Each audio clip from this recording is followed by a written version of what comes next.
Welcome back to as told by Sinjini. আশা করছি তোমরা সবাই ভালো আছো। আজকে 28 ফেব্রুয়ারি ওয়েডনেসডে, আর এখন বাজছে সকাল 10টা। মা তো অনেকক্ষণই ঘুম থেকে উঠে গেছে, আমি কিছুক্ষণ আগে উঠলাম। এবার আমি বিছানাটা পরিষ্কার করে নিই।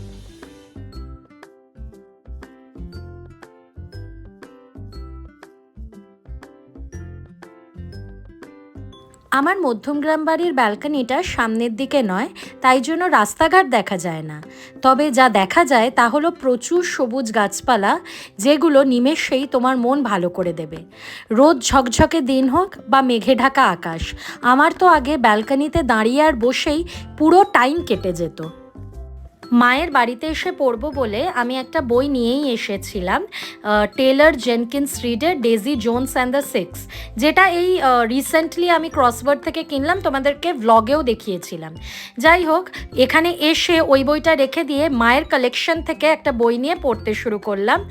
অর্পিতা সরকারের কখনো মেঘ কখনো রোদ্দুর। This is a collection of short stories. আর রোজকার জীবনের ওপর এইরকম ছোট গল্প পড়তে আমার কিন্তু দারুণ লাগে। আজকে লাঞ্চে অনেক কিছু রান্না হয়েছে। আমি যেহেতু মায়ের হাতের ফ্রাইড রাইস খেতে ভালোবাসি, তো মা ফ্রাইড রাইস তো করেইছে, আর সাথে আর কি কি করেছে সেগুলো তোমাদেরকে দেখাচ্ছি। এটা হলো আমার ফ্রাইড রাইস। এখানে হচ্ছে এঁচোড় চিংড়ি, আমি তো চিংড়ি মাছ খাই না, তো আমার জন্য আলাদা করে এঁচোড় তোলা আছে। এটা হচ্ছে পাঁচমেশালি ডালের বড়া, হচ্ছে মাছের ঝাল। এখানে আছে আলু ভাজা, এটাও আমার জন্য। আর এখানে আমার জন্য মাছ ভাজা, আমি মাছের ঝালটা খাবো না। এটা হচ্ছে টমেটো মাখা, এটা বেশ টকটক হয়, খুব ভালো লাগে খেতে। মা যা রান্নাই করুক না কেন একটু সাজিয়ে গুছিয়ে দিতে পছন্দ করে। যা যা রান্না হয়েছিল সেগুলো তো তোমাদের আগেই দেখালাম, শুধু ইঁচড়ের তরকারিটা আমি নিইনি, ওটা রাত্রিরে খাবো।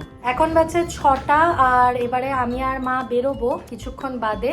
মায়ের ওষুধ কেনার আছে, আরও টুকটাক কিছু জিনিস কিনতে হবে। অ্যান্ড সারা দুপুরটা তো মোটামুটি রেস্ট করে বই পড়েই কেটে গেল। তারপরে আবার আমি আর মা দিদি নাম্বার 1 দেখছিলাম। আজকে দিদি নাম্বার 1-এ ট্রান্স উইমেনরা এসেছিল নিজেদের লাইফ স্টোরিজ শেয়ার করতে।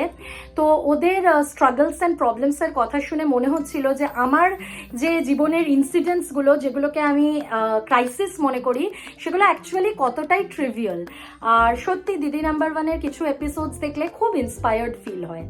আমি আর মা দুজনেই রেডি হয়ে গেছি, এবারে আমরা বেরোচ্ছি।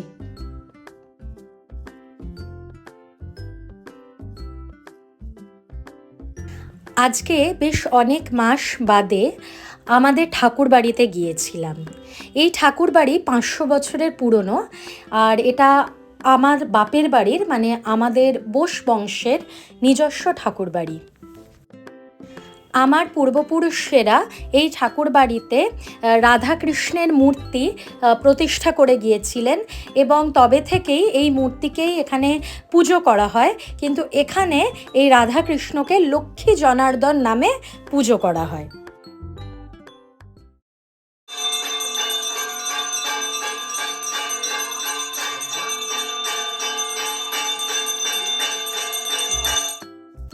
আমি আর মা আজকে সন্ধ্যা আরতির সময় ঠাকুর বাড়িতে গিয়েছিলাম, তো খুব ভালো লাগছিল, অনেকক্ষণ বেশ বসেছিলাম ওখানে।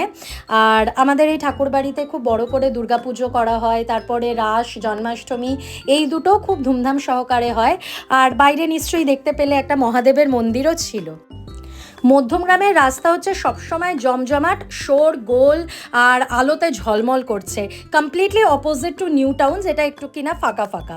তো যাই হোক, ঠাকুরবাড়ি থেকে আমরা ফার্স্টেই গিয়েছিলাম মোবাইলের দোকানে। ওখানে মা নিজের মোবাইলের স্ক্রিন গার্ডটা চেঞ্জ করলো, তারপর ঘড়ির দোকান থেকে ঘড়ির ব্যাটারি নেওয়া হলো, দেন ওষুধের দোকান থেকে ওষুধ নিলাম। তারপরে আজ অনেক দিন বাদে ফুচকা খেলাম, আর একটা নতুন মোমোর দোকান থেকে, নেপালি মোমো, ওখান থেকে মোমো নিয়ে নিলাম।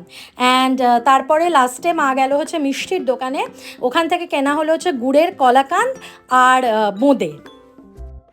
এইমাত্র বাড়ি ফিরলাম, আর রীতিমতো কিন্তু গরম লাগছে, মানে ঠান্ডা ইজ গন, এবার গরমকাল স্টার্ট।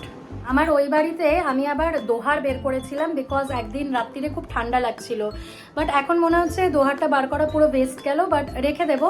গরমকালে এসি ফেসি চালানো হলে তখন তো ঠান্ডা লাগে, তখন ওটা গায়ে দিয়ে শোয়া যাবে। আজকে নতুন একটা মোমোর দোকান থেকে মোমো নিলাম।